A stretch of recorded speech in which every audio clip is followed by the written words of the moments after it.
Hey everyone, you listen to The Illustrious Gentleman. It's a podcast hosted by two comic book professionals who get together to talk about comics, work, beer, and life. Scott Godleski is currently working on Superman for DC Comics, and I'm Ryan Cody, and I'm finishing up my graphic novel manga, The Ronin and the Shisa, as well as coloring Family Tree for Image Comics. You can visit tigshow.com for all your Tig Show merch needs and all the links on where to follow us on social media and how to support the show by either buying us around or joining up on the Patreon. All the links are there. Everything's at tigshow.com. So Scott's still gone out this week.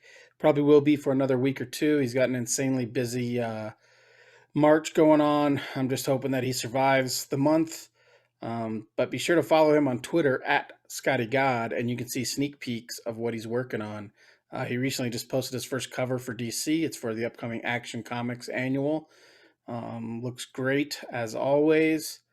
So since Scott's not here, on today's show, I'll be talking to writer, editor, designer, and publisher Jason Gonzalez.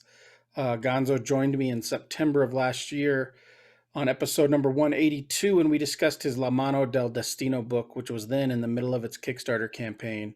It's since been fully funded to the tune of over $42,000 and over 550 backers. Good gracious. So while the Kickstarter version of La Mano features the complete story in both English and Spanish, there's also going to be an English-only version available through Image Comics and Top Cow that collects all 6 issues, and that one comes out on May 19th. So if you missed out on the Kickstarter version, here's a great chance to pick up the complete series and support some indie comics. Just stop into or call your local comic shop before April 15th and ask them to pre-order La Mano del Destino from Image Comics. And it's even easier if you give them the order code, which is MAR 210103. That's MAR 210103. While you're at your comic shop, you can ask them to order Scott's upcoming Superman issues that he's doing with writer Philip Kennedy Johnson. And if you haven't already picked up volumes 1 and 2 of Family Tree from Image Comics, you should hop on that before the series wraps up in a couple of months. You can get the complete story in a couple of months when we finish it. So, without further ado, let's meet up with Gonzo to discuss some of the things we've learned from running our Kickstarters, and what we'd change in the future, and what advice we'd give to other creators who are thinking about doing a crowdfunding campaign. So, thanks everyone. I'm going to have some coffee and we're going to talk to Gonzo. We missed all that gold, man. Yeah, I know. So now we're recording, but yes. So, Okay. yeah. So Scott is absent for the next couple weeks, but that's okay. We'll soldier on in his name. You can roll through some guest hosts? Mm, yeah, I think so. Right on. I don't really know. I'm already falling behind. Like this will be posted tonight, so I don't have much of a buffer. Oh, Jesus. This is like, yeah, you are behind. You're Yeah, normally a week ahead, aren't you? about 4 or 5 days ahead usually. But last Not. week was obviously I basically took Wednesday through Saturday off, so I was Okay. on a bender for 4 days. So I'm a little behind because of that. Gotcha. That St. Patrick's Day will get you. Is this going up? Like, are we streaming this live or just recording and then you'll post it later? Just recording, and I'll post it later tonight after I slap the titles on and shit. Very cool. Oh, I meant to ask you stuff about that. Anyway, what are you drinking? What's in your coffee cup there? Just coffee. Just coffee? All Eight right. 8 o'clock bean. Pour There you go. over. Yeah. Gotcha. I've got a decaf Americano. I don't even have caffeine in mine. That's how lame I am. Yeah. A buddy of mine I was talking to last night said that he only drinks coffee now on Saturday mornings, and then he drinks decaf tea the rest of the week. And I was like, Oh, oh, that's sounds like a rough. nightmare. Yeah. I love coffee. It just turns out when you drink a pot and a half a day, and you don't drink any water, it will dehydrate you to the point where you have 3 emergency room trips with kidney stones. So, Yeah. yeah, I don't know if you've ever had kidney stones, but once you've had one, you never want them again. Right. You will do anything to not do that. So what I try to do is drink as much coffee as I do water. So I'll normally have like literally 20 ounces of water sitting next to my 20-ounce decaf and kind of switch them off. Right. This is exciting for no one, I'm sure. But anyway, yeah, I'm drinking coffee today. Cool. Yeah. What kind of beer did you get on? What kind of trouble did you get into on St. Patrick's Day? Oh, not really a lot. Just I didn't really like didn't get out of control any days, but it was just every day I was having some and enjoying the weather and that kind of Yeah, thing. yeah. But You no, try we any didn't. good beers? Well, in that run, was there any standouts? Oddly enough, there's a place in downtown Phoenix now called Tap That, and Okay. it's one of those places where they give you like a fob and you can pour your own beers, which is a little weird in COVID times. I get Gotcha. that, but so I was just trying a bunch of beers because I could just get like 2 ounces or 3 ounces, and one of them was actually a malt liquor from Moto Sonora, which is a brewery I like in Tucson, and it was surprisingly very well done. So Oh, nice. Are you a shout malt out to liquor them. guy? Is that one of your No, go-tos? no, not usually. But I grew up on malt liquor because most Japanese beers are heavy malt liquor. So, Cool. but Is yeah, that is that all Japan or just Okinawa? most Japanese beers are based malt liquor based. I don't know Oh, okay, why, great. but Yeah, yeah. interesting. Very cool, man. Yeah. So I figured today we'd talk. Last time we talked to you, I already mentioned it in the intro, but it was in September, and your campaign was running, Yep. and now your campaign is on its way to being fulfilled. Yes, so So, close. and Yeah, I and anyone watching at home can see. Look, I'm holding a bound of proof in my hand. Like this is almost the comic book. The paper's still not printed correctly, although it's the same paper weight. The cover's not the soft touch, but yeah, anyone watching at home can see that like I'm holding a physically bound book. Oh yeah, the edges will also be printed green. So we're so close, man. I can almost smell it. Yeah, and so I figured since I'm kind of getting close to, I'm gonna probably send mine off to the printer in the next week. I figured we could talk about what we learned during this process. For you, it was only like 6, 7 months. For me, it was like 2 years. Oh, well, I But ran a 3 month campaign, which is the maximum campaign you can run on Kickstarter. So I feel like what I made up for, or what I'm lacking in fulfillment time, I kind of made up for in campaign time. right, Yeah, yeah. But oh, it's all a learning process. I mean, this was your first Kickstarter too, correct? it was not my. It was the second one I think that I've done on my own, but the first one was just for the podcast, and it was only like Oh, a goal of like $250. I forget. okay. I forget. I think we needed to pay for hosting or something. So, This is the uh, first one you had to do like real fulfillment on, like that sort of yeah, thing. Yeah, yeah. yeah. So that's all a learning process, isn't it? Yeah, and I'm still not all there. And now I got to go back through because 2 years ago when I started the campaign, I had all these notes. I priced everything out. I had like Oh, sheets yeah. with prices and websites and links, and now I got to go back through and find those and see if those prices still hold up. Uh, Yeah, apparently paper is becoming like a real scarcity. So, I mean, I don't know if we want to just jump into questions one by one, but I can definitely just since we're naturally talking about it. For me, I started mine mid-pandemic, so mine started in like July, I want to say. So it ran like October or September, October, November. No, I think it ran for July, September, October. Yeah, because it ended November 2nd. Whatever 90 days from November 2nd is. While the world was waiting for election results, I was waiting for Kickstarter goal amounts. But right. the breadth of the and depth of the pandemic wasn't really super clear in July. We didn't know what was going to happen.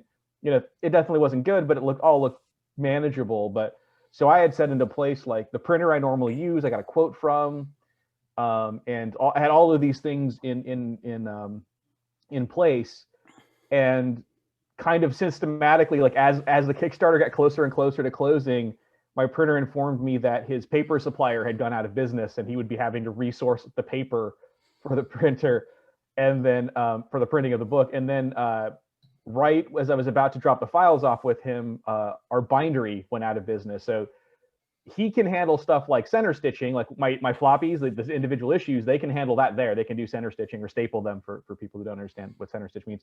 They can do that there, but like the perfect bound book, that is to say one that has a spine and is, it is square all the way around. That has to be sent to a bindery, and the bindery we had sourced originally like went out of business as well due to COVID. So those are two kind of, when you're putting a book out, paper and binding are kind of important elements, and those went away. And then I had set up a deal with a translator because my book is in English and Spanish. I had set that up back in March, before, like 3 months before I even started the Kickstarter. And so when the Kickstarter started, I told my translator, let her know, I'm like, hey, we're now 90 days out, because I was already going to pay her. We were going to translate it anyway, even if the Kickstarter didn't happen. So I had given her from March till July to kind of be working on it.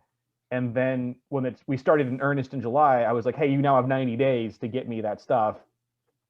As we got closer to the end of the Kickstarter campaign, she went MIA, just completely stopped returning emails and phone calls. So much so that I ended up having to hire a second translator. And that translator cut me a deal, but was because she was cutting me a deal, was very firm on what she would and wouldn't do. Like, just because she was like, I'm giving you, like, I don't want to, price gouge you. She's very cool. She's like, I understand you've already paid once for this. Like, I don't want to price gouge you, but Right. like, you can't be adding pages in. You can't be like expanding my scope. And this is like, I'm going to do this bit you sent me and just that. All right, cool.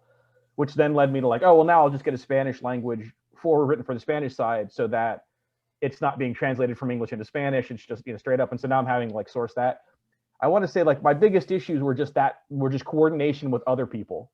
Like the book itself, all the art and everything and the design and getting it ready to print, that was all done by me. And that was done on time. And it was ready to go the day the Kickstarter ended. Right. My pinups, my translations, my forward, some other extra elements like my paper supplier, obviously, all of those just started to fall away one by one as the pandemic continued. And so I think, just my biggest obstacle was like coordination, right. with people. And you did everything on yours though, right? So you're just having to deal with suppliers. Yeah, the only thing that I didn't do on, well, I guess some of the, we'll just stick to the comic book part of mine for this discussion. Yeah, the only thing that Scott penciled the cover, and I still have to ink and color it, but everything else I did. So yeah, I just got to source the printer now and get all that done. But also mine is kind of, because mine's a much smaller scope than yours. Mine's black and white, and it's only like 100 pages. I'm not saying paper's not important, but it's supposed to be a manga, and manga has newsprint or shitty quality paper. So I'm not super, like, yours is going to be newsprint too. So I'm not super obsessed with like, let me go in and feel all these paper textures and blah, blah. No, I just want to print it affordably and not have bleed through, between the pages. That's pretty much my whole goal. Yeah, honestly, nowadays it's actually cheaper to do it on coated paper, like do it on shiny paper and to do it like that's cheaper. Like it actually costs more for me to like source newsprint because nobody makes it anymore, which is again one of the considerations when because instantly my printer was able to find a source for like coated paper like day of, like as soon as the guy went out of business, he found another guy. Right. Uncoated paper, like that's a whole other that's like an exotic item. That used to be the shittiest thing possible. And now it's like an exotic item because nobody does it anymore. So yeah, it was it's been I just have to throw my hands up about the whole, like I can't do anything. I can't get upset about it. I can't change like the nature of the world.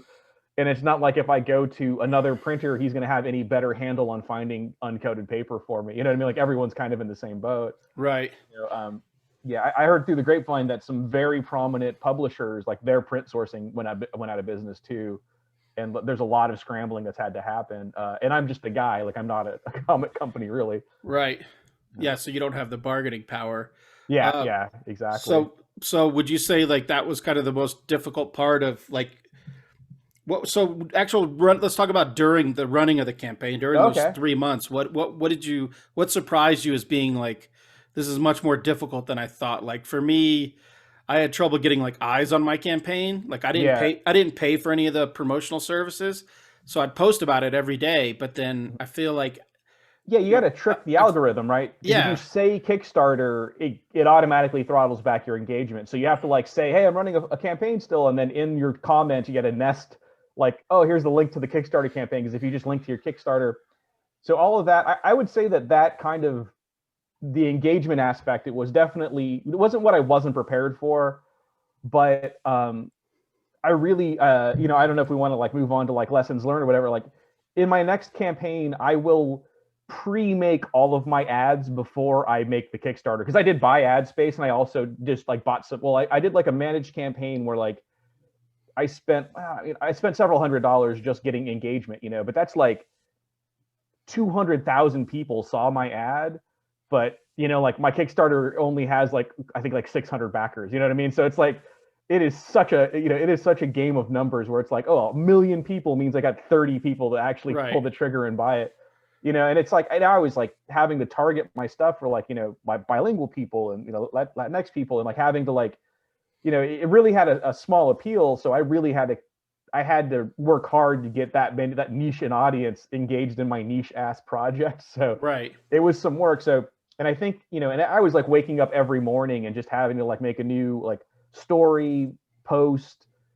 So I would post stories to Facebook, stories to Instagram, do an actual post, just the regular 1080 by 1080 size post on Instagram, and port that over to Facebook. Also doing it for like, Lomano has his own page, but also Castle and Key Publications, my publication company, also has its own page.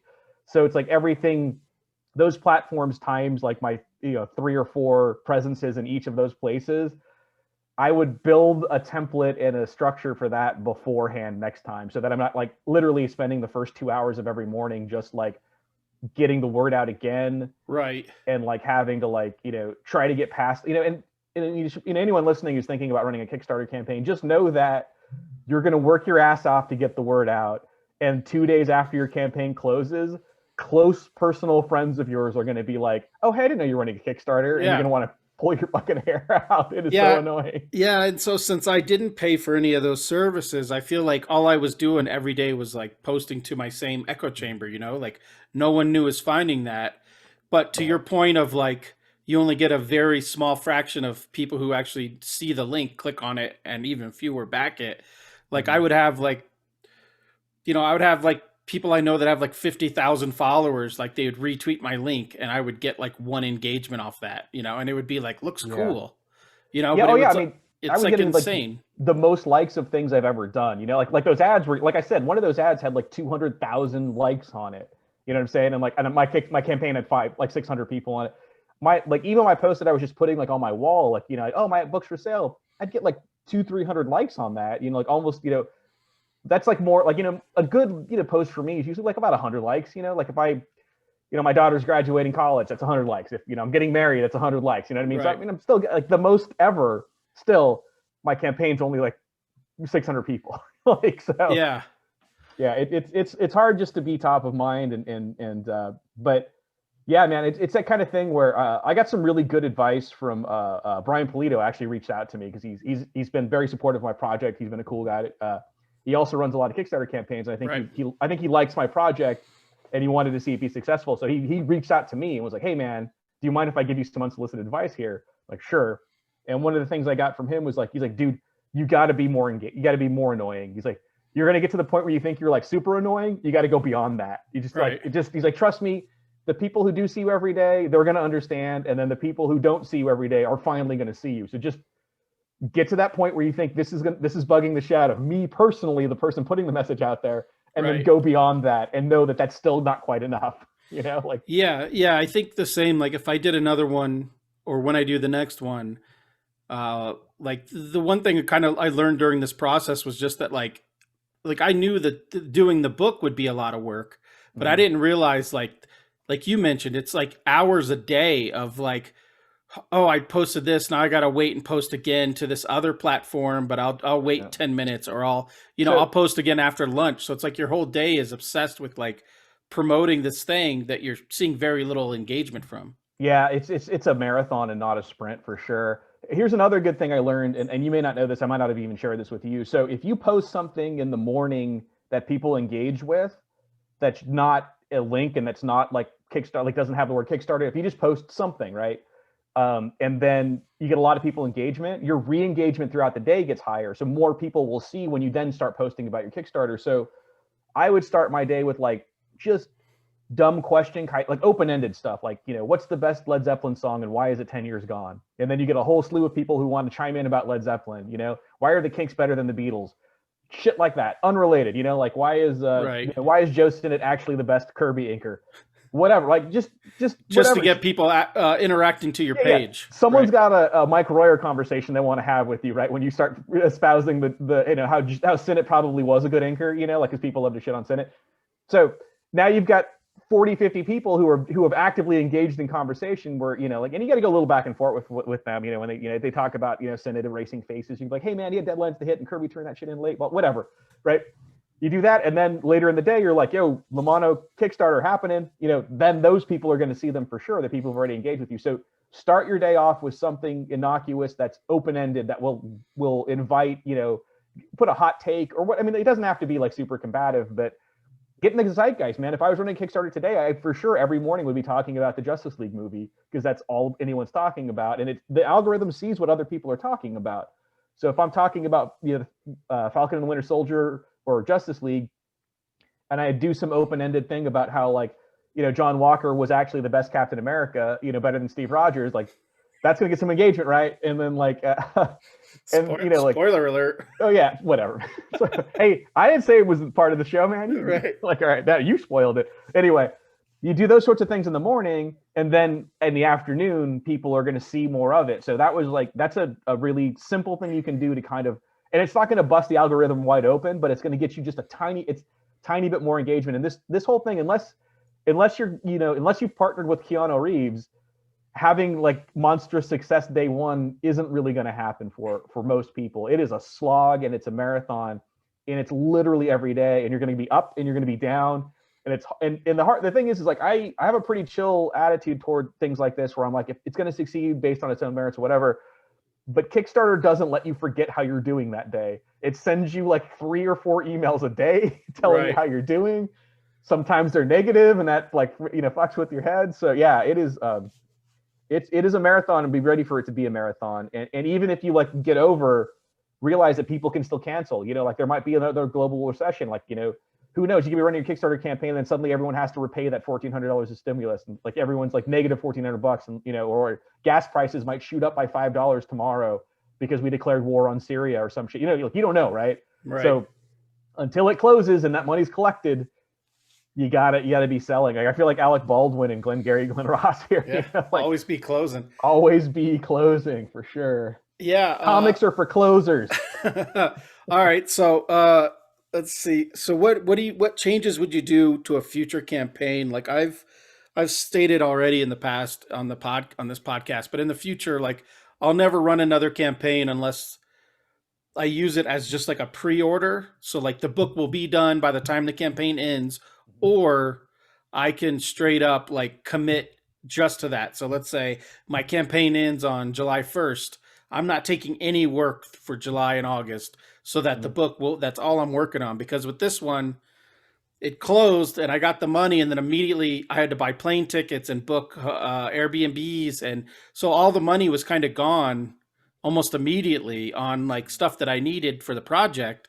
And then I got paid for it, but it doesn't feel like I'm getting paid for the book that I'm drawing. So then I got to hustle new gigs in. So then you're splitting your time between all these gigs. And there's other reasons, but that's part of the reason it took me so long to do it. So I told myself, if I do it again from now on, I'm going to do it just as a way to pre-order a book that I've already done. Like, Yeah, next time I do something, and I have one coming up in like late summer this year. I'm working on it now. And it is me. It's all me. Like I'm not relying on other people anymore. Like I can't have like alternate covers or contributors. I could never be an editor, man. And this job, like having the 16 or 20 pinups that I have in my book, just getting pinups out of 16 or 20 people, like I will never be a comic book editor ever. Like it was the hardest thing. Like, people said yes. I sent them comics. They sent me emails back telling me they got the comics and they love them and they know what they're going to do. And then they stopped returning emails. And, and then like the deadline was getting pushed because of paper supplies and stuff like that. So I'm letting people know, yep, it can happen. You've got another month now. Don't worry about it. Right. Oh, cool. I was going to be finished last week, but now I'll take this extra month to make sure it's really good, which means they haven't started. Yeah, exactly. Yeah, it is infuriating. And it's like, I know I'll get the work done. And if I don't, then it's only my fault. So the next one, only me. And then my next thing is I'm going to have some backup plans in place. Like I'm going to source out multiple printers. Like I love my printer. I love Ben Franklin and Tempe. They are great. If you want to get comic books done, quality comic books done, they're not the cheapest, but they're the best quality, like printing you can get done in the Valley. I love them, but I'm going to have a backup plan in place in case something goes on. And I can just, and I know that the word is big this time, this for everyone during the pandemic, but I just want to be able to pivot to plan B seamlessly and have no time loss, because I lost a lot of time just resourcing things. So right, I'm going to make sure I've got plan Bs, making sure it's only me, making sure my ads are all in place before I even launch the campaign. And like you, man, like I made sure everything was done before my book was completely set to go when I launched the Kickstarter campaign, and I thought that would be my saving grace and there would be no delays, but then there was a global pandemic. So right. I would do that, and then I would be more annoying sooner. Like, it took me a while before I realized I had to be just ringing that bell every day, 3 times a day. I would just be like that out of the gate and just apologize to my usual fans and and followers. It's like, hey man, look, I'm gonna be real annoying for the next month. Sorry, feel free to mute me. Just know I'll be back, and I'll be back to snarky comments once or twice a day. So, Yeah, I mean, appreciate also I like the idea of like, I don't know, I like the idea of doing a book at my own pace. So maybe like a page and a half a day or a week, and then by the end of the year, you have like a 75-page finished, like graphic novella almost. it. Hmm. So I like that. And then again, I can set my goal to be like $100 because Yep. it's just my way of soliciting the book, so people, Yeah, just and like then they people would can through just pre-order. previews or something, right? Like I'll print Yeah. up as many that sell. Um, Yeah. I had a question for you. I don't remember what it was. Shit, I don't remember. Oh yeah, you kept yours pretty spare too. Like mine was just really the book, and then a couple of like again, it was things I could do that were like add-ons to it, but it wasn't anything that wouldn't all fit in the same envelope. Like I did the masks and I did the prints, but they're 8.5 by 11 prints and stuff. It's a set of three. See, I'm dummy. I did 11 by 17 commissions. I did a print that I think might be like 11 by 14 or something, and Oh. then my book is like pocket size. It's manga size. Yeah, So yeah, no, like in the yeah. Think future, I about your would shipping. definitely like think about like, do I really need to offer 10 commissions or could I hit my goal? Because Yeah. now I'm finally I'm, like, oh, I finally finished drawing the pages. Now I have to dig through how many commissions do I have to do? How many sketches do I have to do? yeah. And I it's did like just like, 10 of them myself, and 10's not a big deal for me, but I was like, I know guys who do like, 30, 100 of them, and it's just like, I like you, I don't want this to be this long tail. Like once it's all printed and the book is here, I don't want to then be sitting like, oh, now 5 hours a day I'm right. doing doodle, yeah, yeah. So I put a cap on all of my labor intensive stuff. But again, all that bonus stuff was stuff that I did, with the exceptions of the mask, which is funny because that handmade mask, like the one behind me, like that's being made by hand by a professional mask maker. That's the one thing that came in on time and on schedule. Like the guy making masks was more on it than like professional printers, professional translators. Yeah, like all of these like supposed like or professional services all took a hit with the pandemic. And Mister, I make these masks by hand and with a sewing machine. He's like, yeah, I'm good. I got you. I'm on time. Here's everything you need on time, just like I promised. Like Right. that was pretty funny. Uh, yeah. So I assume we have some listeners that they either want to do kicks. A lot of people, Scott and I laugh or joke about it that most comic fans want to make comics, and crowdfunding has made that possible. Yep. So what advice would you give to someone who's thinking about starting a campaign like in the next little while? Uh, I would say, Spread some wisdom, Gonzo. do the math. Definitely figure out your shipping. Try to make it. Make sure you're accounting for everything. From shipping to production time, all of that sort of thing. Have your marketing campaign sorted out. Be prepared to spend some money on advertising, and then you can do those like kind of Kickstarter supporter places, like a backer kit and places like that can help you with like stretch goals and like other ordering. Like I could have set it up to where people who back my Kickstarter could then just order comic books from me and pay for them as like an add-on and stuff. Keep in mind that they take a percentage of your overall goal though. Like, so, mine was $39,242. So regardless of how much they were actually like moving after the fact, like the add-on kind of stuff, they were still taking a percentage of that total number, which I think is kind of bullshit. And so you can work your way around that. You can do kind of like add-ons and stretch goals like of your own accord, and just use your ability to message your backers. Like you can send a message that's just to backers only that says, hey, but you have to do a little work. That's the one problem. It's like, hey, I just want to let you know I'm doing this stretch goal one time only for my people who've already backed. You guys can get a commission for $300. Just message me personally. Don't reply to the, just here's my email address. Don't reply back to this because then they'll go through Kickstarter. You kind of got to be a little bit on the sly. Right. Kickstarter's doing some beta testing on being able to do this after the fact, because I feel like they realized that people were doing this, like re-engaging, but definitely re-engage with the people who've already backed. Like find things that they might want, like, hey, you guys back my, you back my trade paperback, but you can get issues. You can get a set of issues for $20. Just let me know and I'll add it to your thing. You just got to be meticulous about how you're like keeping track of those add-ons, because they're not going to be going through the Kickstarter system. I just have a document. Anytime anyone emailed me, I'd make sure the PayPal cleared.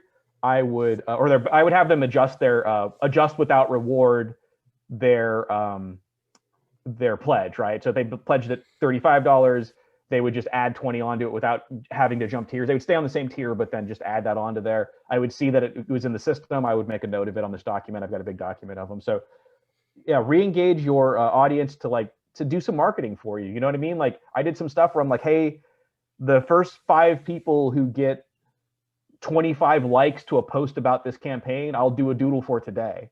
You know what I mean? It's like just simple stuff they can do. And then you see like they'll screen cap, look, I got 25 likes on this. Right. What doodle do you want? I do a quick doodle for them. I mail it off. Regardless if the campaign funds or not, because like we should let people know Kickstarter is all or nothing.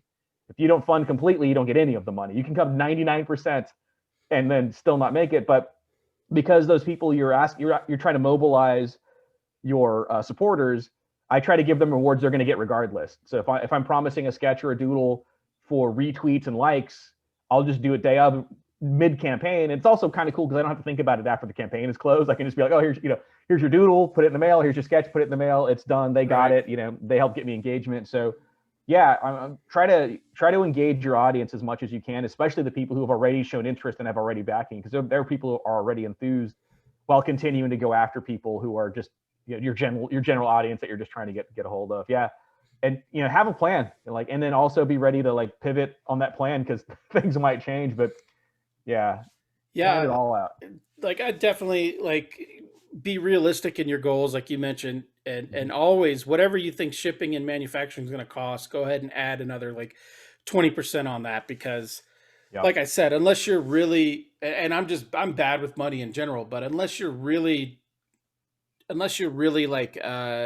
OCD about your money, you're going to dip. I dipped into all that money. So it's not like I set aside, I can't touch this money because this is for printing and shipping.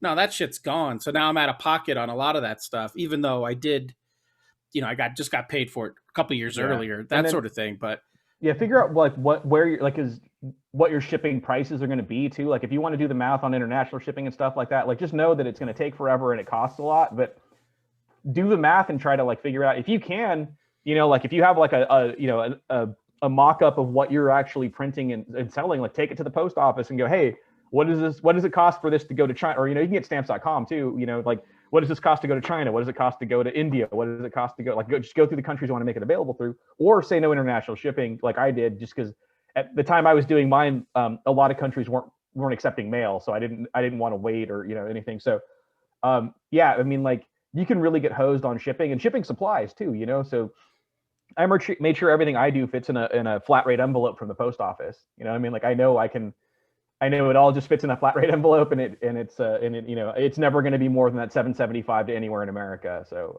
right. Yeah. I mean, you can do stuff like that, but yeah, look at flat rate boxes, and that way you can just set a flat rate for everything. And even after the flat rate, if you want to, you can still mail stuff, and if it comes in less than the flat rate box, then obviously sell it for, put it in the lesser postage.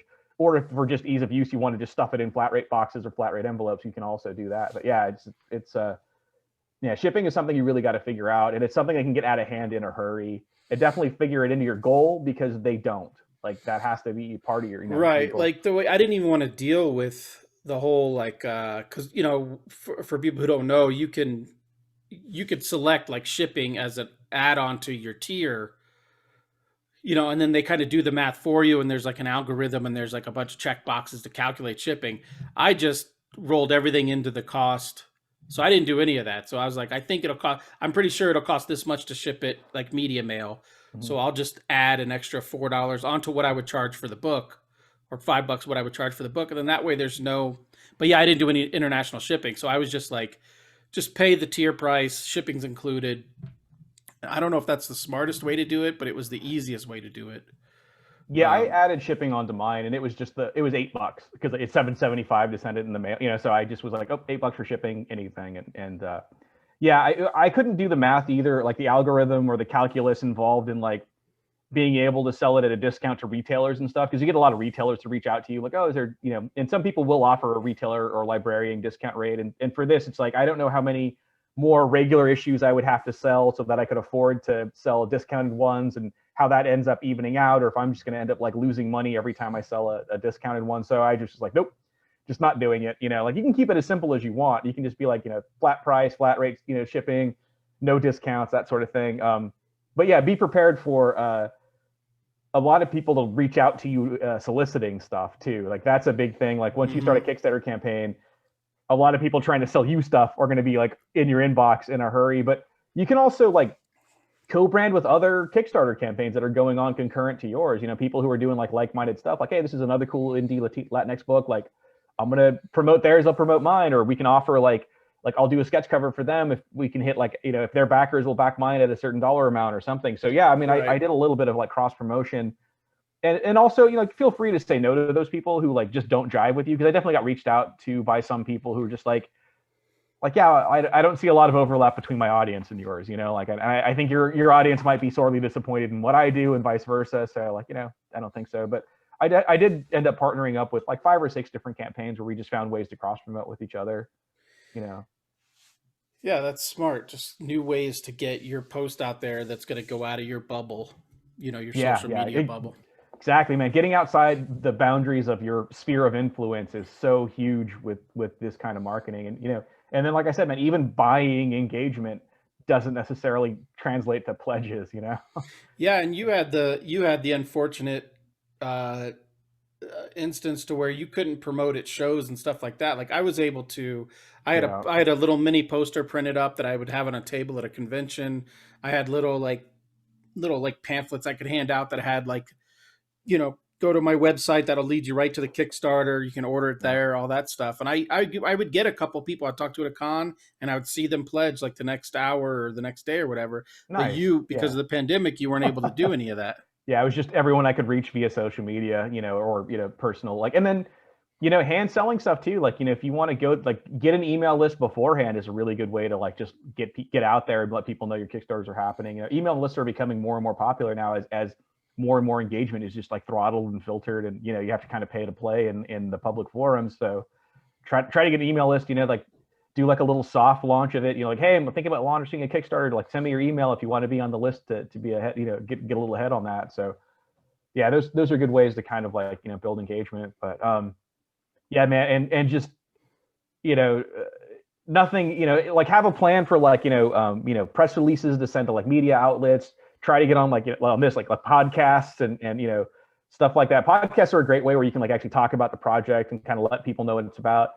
Also figure out how to make a good video. You know, like I know a lot of people, you know, just like have their laptop cameras or whatever, but there are tips and tricks to like even make just using your phone or your laptop as a camera, like make them look a little better. You know, like you can mic them a little better. You can like, and there's also really good tutorials on just like what to say in your Kickstarter, you know, campaign. And honestly, you almost can't over communicate with the people who are backing it already. Like just letting them know what's happening with everything, what's going on, where you're at, what you plan to deliver. You know, I went through everything in my Kickstarter video where I was clear about what I was selling, why I was selling it, where it was going to be available, how I was going to get it made, you know, like what the schedule and everything was, like what I wasn't going to be doing. Like I tried to make my video like a one-stop shop for like, you could watch the video and walk away and never have to send me a message or ask me a question, you know, like try to be clear and concise. And, you know, also be authentic, man. Like if you love your project, people sense that when you talk about it. So like, you know, my comic was for sure a labor of love. And I think a lot of people just smell the love coming off of it. You know, I mean, that's not to say you can't do a crass money grab with Kickstarter, but it's a lot harder to get over on people these days because so much of our engagement is authentic these days that we smell that kind of inauthenticity coming off the project. Yeah, I was one thing I was pleasantly surprised by was how many people would really just back the project because they want to support you. Yeah. Like the comic that I did, the documentary that I'm making is very niche. Like it's really basically a personal passion project that I'm having people pay so I can do it. Like the you know, and so it's not like I'm doing a superhero comic. It's not like the comic is very niche too, and I'm kind of experimenting with it. It's not that something I've never done before. And I realized like, oh, why would people like after I launched it, I'm like, why would people back this? I wouldn't want to back this. It's such a personal thing. But then that's why they want to back it because Yeah. they just want me to be able to do the project. It's less about them like, oh, I'm you know, maybe they are interested in the comic, maybe they're just sort of interested in the comic, but it's Yeah. more about like, oh, I got $12 or $16. It's not going to kill me, and it's going to really help this project come to life. This passion project. I'm happy to do it.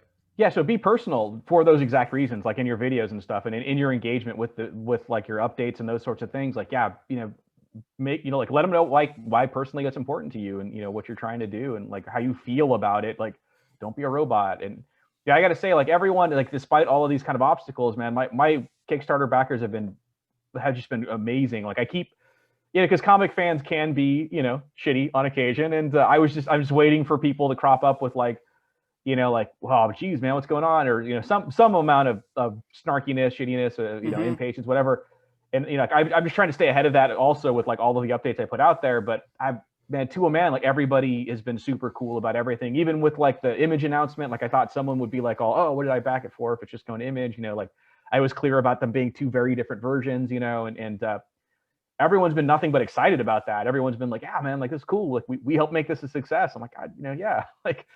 So I mean, that's how I feel about it. But it's cool that I didn't have to like explain that to people or argue with some kind of case about it. Like everyone's been nothing but cool, man. I feel like people who back stuff on Kickstarter generally are there to, because they're like helping out people they like. Yeah, like I got a couple, not even like shitty emails or snarky, just kind of like, hey man, what's going on with this? Yeah. Because I wasn't posting, because I would get it in my head like everyone's mad at me. So if I post, then I'm gonna remind them that they're mad at me and that I'm like 18 months late on the project or 9 months late on the project or whatever. So I wasn't engaging at all, kind of, because I was just like, oh, everyone's so mad at me. And then so one person would be like, hey, can you post an update so we know what's up? And then I would post the update, and that person would say thank you, and then I would get like 3 other messages that are just like, hey man, don't worry about it, we know the world went to shit, and depression happens and COVID happened, and like we're just happy you're still keeping us in the loop, and we're just happy you're still working on it. So it's like people are way more supportive than I would have thought. Yeah, everyone's like realizes that you're a guy, like you're a person, like I'm not McDonald's and I'm discontinuing the McRib on you. You know what I mean? Like I'm not this huge corporation that's taking away something you love. Like I'm just a dude doing his best. I'm just trying real hard to get my book to look as cool as I want it to be and get it to as many people as possible. And that's my primary concerns. And I'm doing it as fast as the world will allow me right now. And everyone's been really understanding about that, which I completely, like, I more than appreciate, man. Like, I definitely, when I put an update out and I see how cool everyone's being, it'll choke me up on occasion. Like it's just, yeah, like these people are great. Like I'm glad I made this for them, and I'm glad I'm able to get it to them. So Right. yeah. Yeah. Cool. Any final thoughts on Kickstarter or crowdfunding or? No, I think I summed it all up. Like, and then also know that like you're gonna get some curveballs, like for sure. Shit is gonna happen. You have no control over. And just go with the flow. Like you gotta figure it out. Like when you're running a Kickstarter, you're running a Kickstarter, man. Kickstarter is there to facilitate stuff, but they can't solve your problems for you. But also know so many people have run Kickstarters that there's a lot of good information out there. So just, YouTube search some tutorials. So, like someone will have, solved the problem that you're experiencing, and you can always just use their knowledge to help make your life easier. Yeah. Yeah. So the image version is out in May, right? Yep. I read it at the beginning of this. Yeah, May 19th on shelves. Final order cutoff is April 15th. So yeah, if you don't have a comic shop, you can always go to the Top Cow has pages for all their titles. There's a Top Cow page for mine. I believe it's just topcow.com/law-mono. And then there's like a comic shop located. There's a link to Barnes and Noble. There's a link to Walmart. The book is everywhere. It's a book. Like you can order it pretty much, Amazon, Walmart, Barnes and Noble, comic shops, all of that stuff. So yeah, even if you're scared of going into a comic shop, you can still get my comic. Yeah, you don't need those nerds behind the counter making you feel bad. You could just do it all online from the safety. Yeah, they can make of you your feel house. bad from the comfort of your own home. Yeah, that's right. Yeah, that's what we're best at. All right, dude. Well, I'm happy that I'm happy for you. There's an image version out. I'm happy for you that everything seems to be trending towards getting printed here in the next couple weeks. Yeah, hopefully, fingers crossed. Yes. Yeah. Cool, man. Where can people follow you if they want more information or they want to keep up with your stuff? I'm pushing everyone to Instagram these days, so just go to J Gonzo Art, the letter J Gonzo Art, all one word, no spaces or periods or anything. Just follow me on Instagram. If I post anything anywhere, it's going to be there first, and then at my other outlets. So yeah, you'll be the first to know if you go to Instagram. And I do primarily, like I'm doing the video on me going through this book now, but I already did like a brief one on Instagram. So yeah, you tend to get things first on Instagram. So follow me there. Okay, cool. All right, thanks, Well, man. thanks for pitching in this weekend. Not pinching in, Yeah, pitching pinch in hitting this and weekend. pitching in. I think you Yeah, conflated those. I'll pinch in, whatever. sure. I'll pitch hit. I'll pinch in. Whatever. But yeah, thanks, man. Thanks for having me, dude. All right. Bye bye. Bye.